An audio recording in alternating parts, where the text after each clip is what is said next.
apakah pertemuan Pemret dengan Presiden sama nilainya dan berdampak positif pembelajaran kepada masyarakat sebagaimana pertemuan dulu berbagai media dengan Habibie, atau mungkin akan terkooptasi pertemuan Pemret, maaf kalau saya keliru tapi itu persepsi masyarakat, seperti pemret-pemret dulu yang ketemu dengan Jokowi kemudian hilang kebebasan, bukan kebebasan mungkin tetap ada, tingkat kritisnya kepada presiden. Saya nggak tahu apakah seorang Karni Ilyas bisa terkooptasi juga. Kalau sudah terkooptasi, maka pilar keempat kita terima dulu dikafanin saja Bang. Itu berkenan Abang jawab itu dulu Bang. Biasa kan Abang nanya ke kami dan sekali ini saya nanya ke Abang. Ya, persoalan. Saya nggak tahu Abang sudah hilang keberanian untuk menjawab. Nggak apa-apa, menyerah aja Bang, angkat itu. Tunggu dulu. Orang nggak dikasih kesempatan bicara. Jadi pertemuan Pemret dengan presiden itu tidak ada yang aneh. Kecuali Soeharto ya. Semua presiden melakukan. Dan rame-rame itu. Kemarin juga rame-rame. 40 orang nggak ada kali. Jadi kalau dia kooptasi Pemret sebanyak itu, reaksinya akan jelek. Yang ada dia menjelaskan semua rencana-rencana dia kepada para Pemret. Jadi kalau dan semua presiden melakukan, mau Megawati, malah Megawati dia berangkat ke luar negeri. Salah satu kursi di pesawat itu ada nama Karni Ilyas. Apa saya terkooptasi oleh Megawati? Apa saya kurang kritis? Sama Jokowi berapa kali pertemuan Pemret? Buktinya ILC pun dilarang.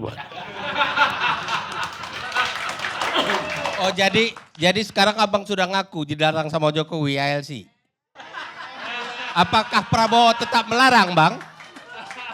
Kalau memang Prabowo tetap melarang, saya menyatakan sungguh menyesal saya pernah menjadi kuasa hukum dia di MK dulu 2019.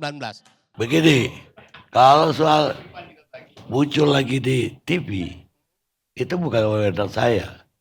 Wewenang yang punya TV.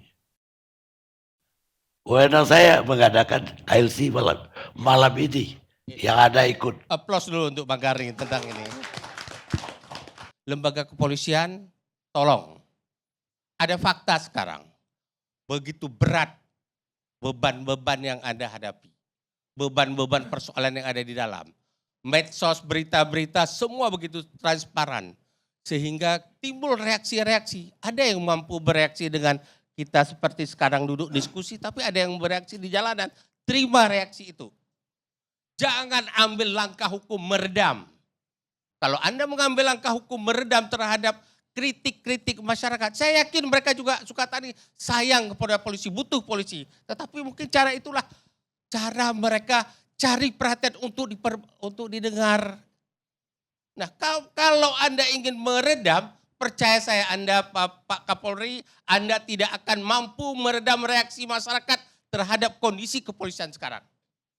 Semakin Anda redam, semakin keras perlawanan. Jangan Anda tempatkan lembaga kepolisian berhadap-hadapan dengan rakyat. Ayo, Anda siap, rakyat kami, rakyat saya, hai Sukatani, hai masyarakat lain, Anda telah mengingatkan kami. Terlalu jauh kami sudah melangkah, ayo ingatkan kami lagi. Mungkin justru itu timbul simpati. Semakin ayo suka-suka tani yang lain. Justru itu akan berbalik polling-polling terhadap persepsi masyarakat terhadap lembaga kepolisian. Kita terima kenyataan. Siapa yang nggak sayang kepada kepolisian? Saya sangat sayang. Saya berkali-kali maaf ya pernah menjadi staf ahli. Pernah membela bintang 2 di kepolisian. Pak Joko Susilo. Saya sayang ke polisi, saya butuh polisi. pernah saya minta Pak Ahwilutan untuk mengajar di Fakultas Hukum UI, saya suruh berdebat dengan mahasiswa saya, anak-anak UI yang kritis menghantam Pak Ahwilutan, tapi Pak Ahwilutan sabar menghadapi mereka. Akhirnya mahasiswa saya, anak UI tahu sendiri ada kadang-kadang ada nakal-nakalnya dalam menghantam itu. Tapi akhirnya cara Pak Ahwilutan dengan sabar, senyum ketika dikritik, justru jadi simpati dari mahasiswa saya luar biasa ke Pak Ahwil.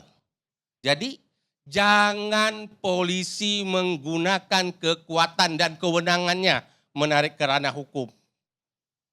Saya juga ingin ingatkan teman-teman suka tadi, ayolah kita kritisi kepolisian, kita jaga kepolisian, kita ingatkan dia, tapi dengan cara yang lebih baik lagi. Walaupun mungkin kita harus belajar dulu, itu satu. Pak Kapolri, terutama saya ingatkan, saya kalau Pak Jokowi udah selesai lah ya, bagi saya kan.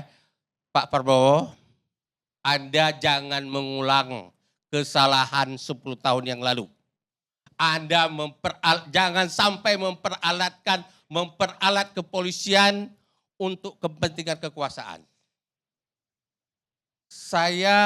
Anda mau membantah apapun boleh.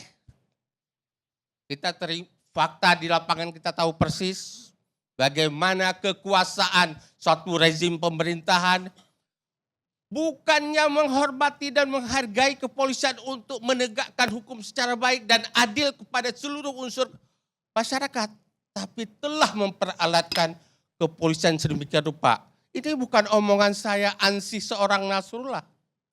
Ini omongan teman-teman kepensiunan kepolisian, jenderal-jenderal yang kita duduk, atau orang-orang yang masih aktif di lembaga kepolisian, tapi tidak berani bersuara.